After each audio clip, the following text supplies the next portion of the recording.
quero que você abra mais do que depressa a Bíblia em Lucas capítulo 13. Eu vou ler para você hoje uma parábola de Jesus. Parábola é uma história que Jesus conta ou contou. Parábola é uma história com um fundo moral. E hoje é um daqueles dias, apesar de eu ter aqui várias referências, hoje é um daqueles dias, se assim o Senhor confirmar, nós leremos pouco, mas aprenderemos muito. E o tema principal de hoje é uma história, uma parábola de Jesus a respeito da figueira estéril. A história principal está em Lucas 13, verso 6 em diante. Veja que lição preciosa que Jesus deixou para nós. Verso 6. E dizia essa parábola: um certo homem tinha uma figueira plantada na sua vinha e foi procurar nela fruto, não o achando. E disse ao vinhateiro: eis que há 3 anos venho procurar fruto nesta figueira e não o acho, não venho achando. Corta, porque ela ocupa ainda a terra inutilmente. E respondendo ele disse: Senhor, deixa este ano até que eu a escave e a esterque, e se der fruto, ficará, e se não, depois a mandarás cortar. Essa é a história principal e talvez única, mas a mesma história eu vou te mostrar em algumas traduções, só para a gente poder compreender e extrair mais da lição. A primeira versão que eu sugiro na tela é a linguagem de hoje, NTLH. No verso 6 está muito claro que era uma figueira na sua plantação de uvas. No verso 7 está escrito que já faziam 3 anos seguidos que ele procurava e não achava fruto. Final do 7, ele chegou à conclusão: por que deixá-la continuar, tirando a força da terra, sem produzir nada? O mesmo texto, verso 8, em uma outra tradução chamada NVT, nos traz a seguinte reflexão: Senhor, deixe-a mais 1 ano, e eu cuidarei dela, eu a adubarei. A mesma história, no verso 6 e 7, em uma outra tradução chamada A Mensagem, está dito: na época de figos, não havia um fruto sequer. E o texto ainda diz: por que desperdiçar terra boa? Por que desperdiçar terra boa? Todos esses textos que eu li são sinônimos, só para poder abrir mais o nosso entendimento. Mas todos eles, portanto, mesmo assunto, mesma história. Um fazendeiro que tinha um certo espaço, um pomar, que na verdade não era um pomar. A Bíblia diz que era um vinhateiro, era um local de produção de vinho, de uvas. Tinha então uma grande plantação de uvas, não é? E então diz a Bíblia que no meio delas tinha lá um espaço de forma inusitada, que não tinha uvas. Tinha o que, irmão? Uma figueira. Tinha um outro pé no meio daquelas outras. Então eu vou lhe mostrar hoje pelo menos 3 lições profundas nessa parábola contada por Jesus. A primeira lição que eu considero muito importante é que foi visto pelo menos por 3 anos consecutivos se aquela árvore já havia produzido fruto. Então havia uma expectativa sobre aquela árvore de que ela produzisse fruto. Se você correr para a Bíblia, lá no Evangelho de João 15, verso 8, apenas anote, lá está escrito que existe em Cristo essa expectativa em relação a cada um de nós. Está dito lá: nisto é glorificado meu Pai, que deis muito fruto, e assim sereis meus discípulos. Então, o primeiro passo, para a gente não se perder, repito que vamos tratar de 3, recomendo anotar para não perder isso da mente. Então, o primeiro passo que eu considero muito precioso é que a ordem natural das coisas é que se produza fruto. Existe toda uma expectativa por trás para que aquela árvore, para que aquele investimento traga resultados, produza fruto. Nós, como cristãos, me perdoe o vocabulário, mas nós não podemos ser cristãos infrutíferos. Nós, como igreja de Cristo, não podemos ser uma igreja infrutífera. Não temos esse direito. Nós estamos fincados em terra boa, e eu quero ouvir seu amém.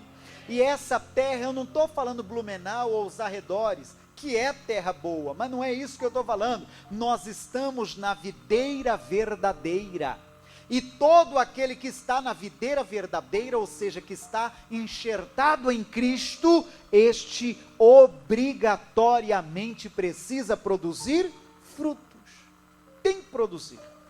Não é lição de hoje, mas eu poderia falar sobre os frutos do Espírito Santo, não é verdade? Que nós já estudamos nesta igreja. Você tem boa memória? Nós já estudamos nesta igreja sobre os frutos do Espírito. Nós fizemos uma série de estudos e acho que você tem a sua arvorezinha completa ainda. Tem ou não tem? Foi ou não foi? E agora no domingo, para quem ainda não pegou essa informação, no domingo agora, primeira ceia do ano, nós vamos iniciar nossa próxima série de estudos, que será sobre o Apocalipse. Quero ver você e quero ver um outro grupo ainda, todos juntos aqui, amém, gente? Vai ser, olha, vai ser joia. Então, a primeira lição para a gente fazer de forma bem pontual é: a ordem natural é produzir frutos. O Senhor espera isso de nós. O Senhor investiu pesado em nós para nos resgatar do império das trevas. Ele investiu, o abrir dos meus braços vai refrescar sua memória, ele investiu pesado, ele investiu a entrega do seu próprio filho, e não é para que sejamos infrutíferos. Eu vou abrir parênteses e falar, por exemplo, sobre o fruto chamado conversão. Quantas foram as pessoas que você levou a Cristo? Quais foram que você evangelizou e falou para ela do amor de Deus? Qual foi a pessoa que você deu uma palavra amiga, uma palavra inspirada, principalmente cristã, bíblica, a ponto dela se fortalecer e se levantar? Que fruto estamos produzindo? Essa é uma primeira reflexão. E eu repito que glorificaremos a Deus quando dermos muitos frutos. Essa casa de oração, não vou esconder que esse é o desejo de qualquer pregador e é o desejo do próprio Cristo, é que nós produzamos frutos. Nós não podemos permitir entrar em nossa cabeça, entrar janeiro, sair janeiro e nós não termos frutos para apresentar. Frutos de salvação, de conversão, de cura divina, de batismo nas águas, de batismo no Espírito Santo, de pessoas crescendo na vida, de pessoas curadas, de pessoas libertas, de pessoas salvas. Nós não podemos permitir uma igreja infrutífera. Entende isso? Quem entende balança onde que estou entendendo. Isso aqui é coisa séria, hein? E você sabe que é a ovelha que multiplica a ovelha, né? Então esse trabalho a igreja precisa interagir e participar. Então, primeira lição é produzir frutos. Vamos para a segunda. A segunda lição que eu lhe trago dentro desse mesmo texto é que a figueira, ela não estava em seu ambiente natural. Ela não estava no local em que havia apenas figueiras, não. Deixa eu ver como é que está a sua fixação. Em que lugar ela estava, irmãos? Em que lugar que a figueira estava? Estava no vinhateiro, ou seja, em aspas, ela não estava no local que ela talvez teria planejado, entre outras figueiras. Não, ela estava plantada no local em que havia uvas, vinho, produção de vinho. Perceba, irmãos, que nós precisamos aprender a parar de reclamar do local em que nós fomos plantados. Tem gente que infelizmente reclama demais, irmão. Tem gente que reclama demais. Eu vou falar um pouquinho do ofício pastoral. É aquela pessoa que talvez, vamos falar um pouquinho do meu universo pastoral. Talvez pela missão, ela seja transferida para uma cidade pequena. E por consequência, a cidade pequena, em muitos casos acontece que a congregação seja compatível com a cidade. Então a congregação também pequena. Talvez ali com um pouco mais de meia dúzia de cadeiras, só para você imaginar o quadro. Não pode o pregador que está nesta congregação de meia dúzia de cadeiras desdenhar o local em que ele foi plantado. Entende o que eu estou falando? Ele não tem esse direito. Mesmo que lá tenha meia dúzia de membros, foi ali que Deus te plantou, é ali que você tem que ser fiel. Amém? É ali que você tem que ser fiel. Você está plantado em uma empresa que talvez ainda não seja a empresa dos sonhos? Pois é, ainda não é. Mas você tem que produzir ali onde você foi plantado. Entende o que eu digo, sim ou não? Então para de reclamar, essa é a lição número 2, para de reclamar onde você foi plantado. Tem gente que às vezes brinca, fui nascer em família de pobre. Você já viu essa? Eu fui nascer em família de pobre, eu tinha 2 chances, ou nascer em família de rico, ou casar com homem rico. Vai ver, alguma irmã diz, né? Nasci em família de rico, não nasci. E meu marido? Aí vê, pobre de maré, maré desci. Então as 2 chances eu queimei. Pare de reclamar, repito, do local em que você foi plantado. Seja uma bênção lá. É aqui que está o mistério, irmão. É você produzir fruto onde você foi plantado. Pode parecer muita vaidade minha, mas eu vou lhe contar. Pode parecer, mas não é. Eu não tenho essa vaidade de cidade ou de congregação.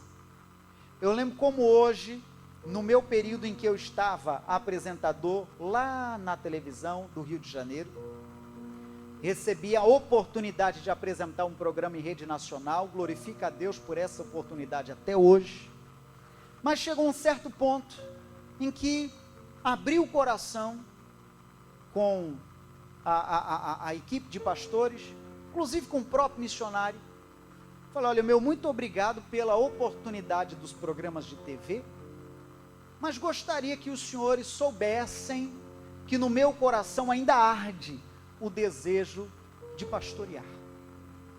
E eu já pastoreava antes da oportunidade da TV. Entende o que eu digo ou não? Já pastoreava.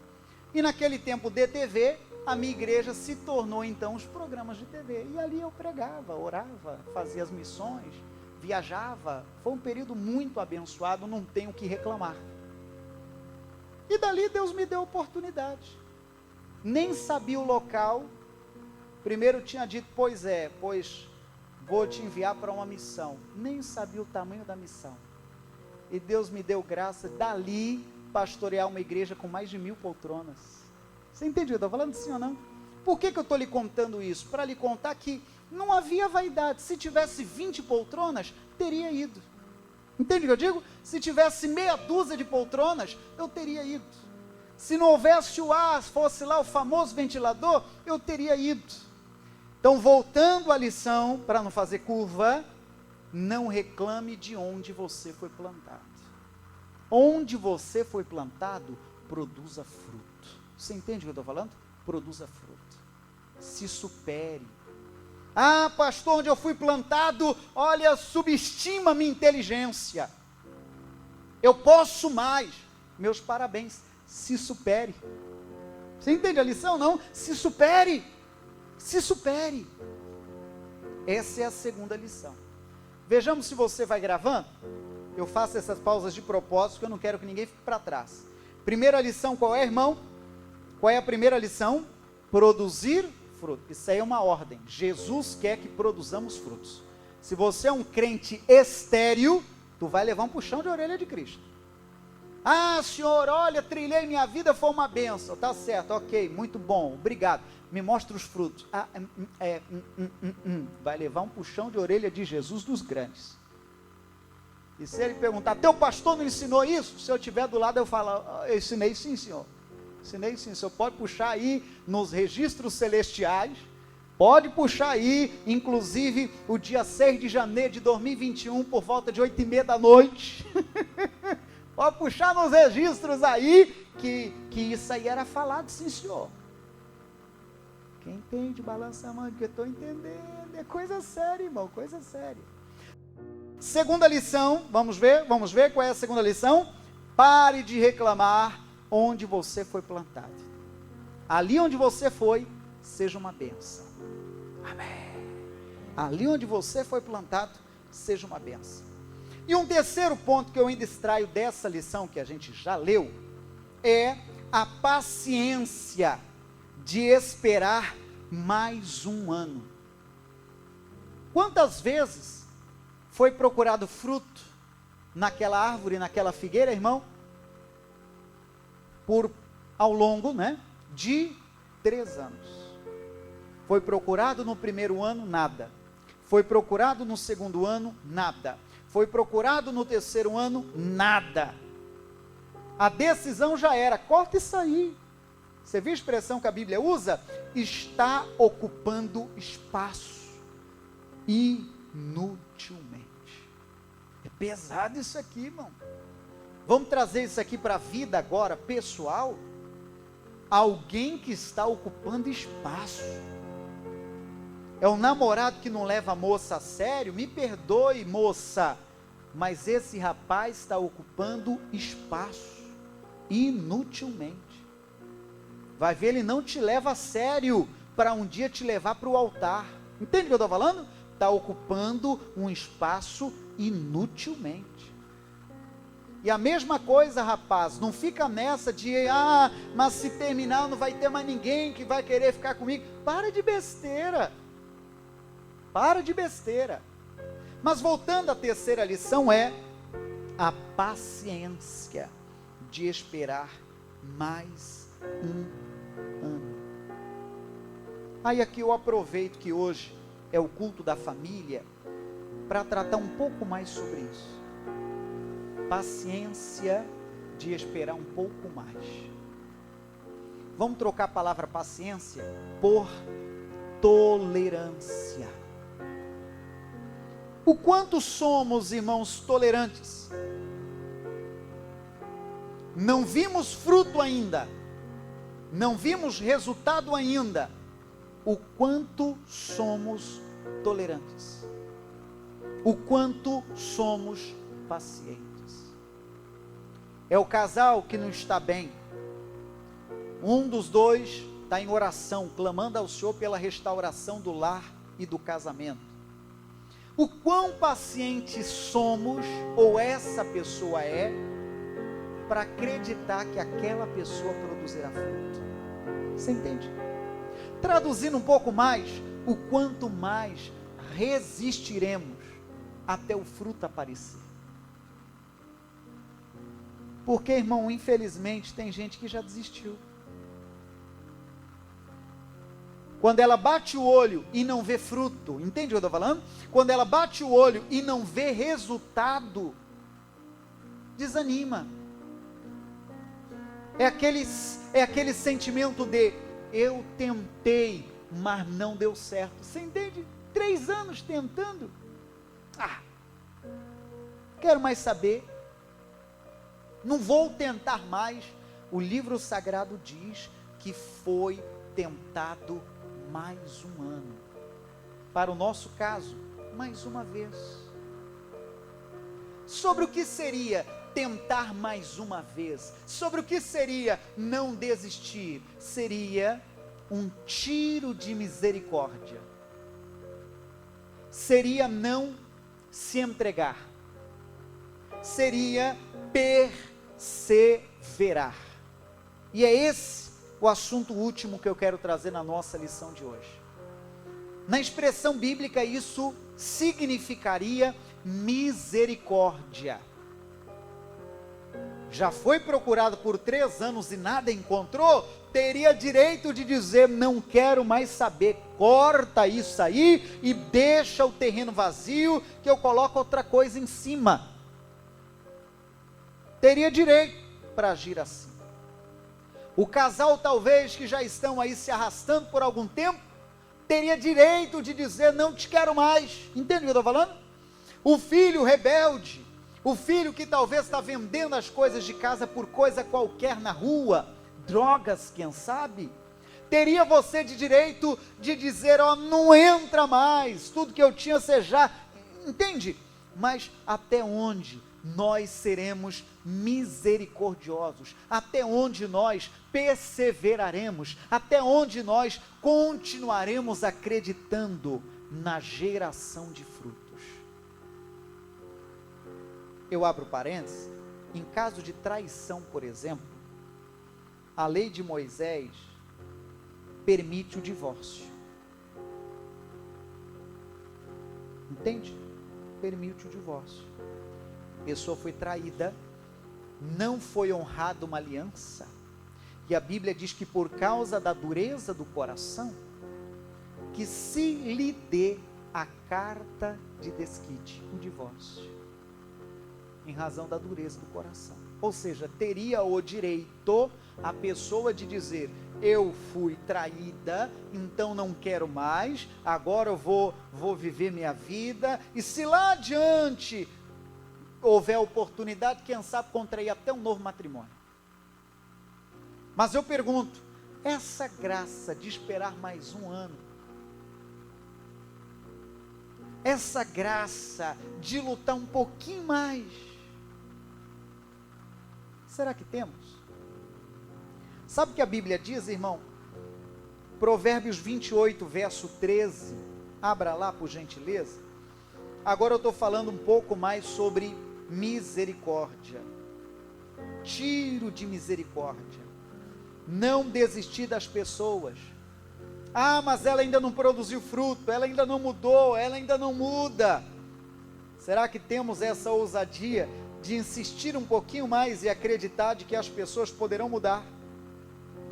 Ou será que a gente já cortaria pela raiz e diria, não, desistir do casamento, desistir da família, enfim. Provérbios 28, 13 diz, o que encobre as suas transgressões nunca prosperará, mas o que as confessa e as deixa, o que diz, irmão? Alcançará misericórdia. Então esse tiro de misericórdia é necessário diante de uma sinceridade. Quando existe uma sinceridade, desde coisa errada que foi feita, essa pessoa, de acordo com a Bíblia, quando confessa o seu erro, ela vai alcançar misericórdia. Posso ler mais, Tiago 2,13, já estou pelo final.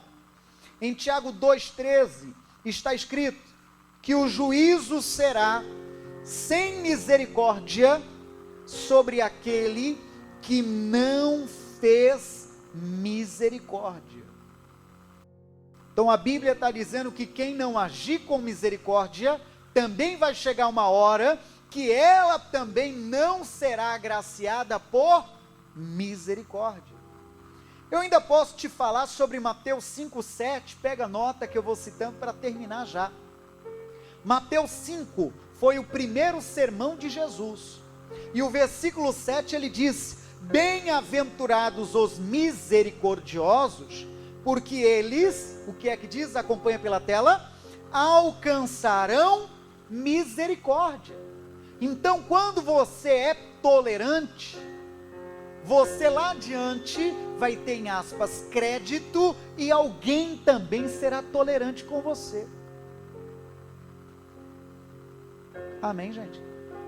Poderia ainda lembrá-lo de Mateus 18, 22, apenas pegue nota que eu estou citando para fundamentar. Esse texto fala sobre a parábola do credor compassivo, incompassivo.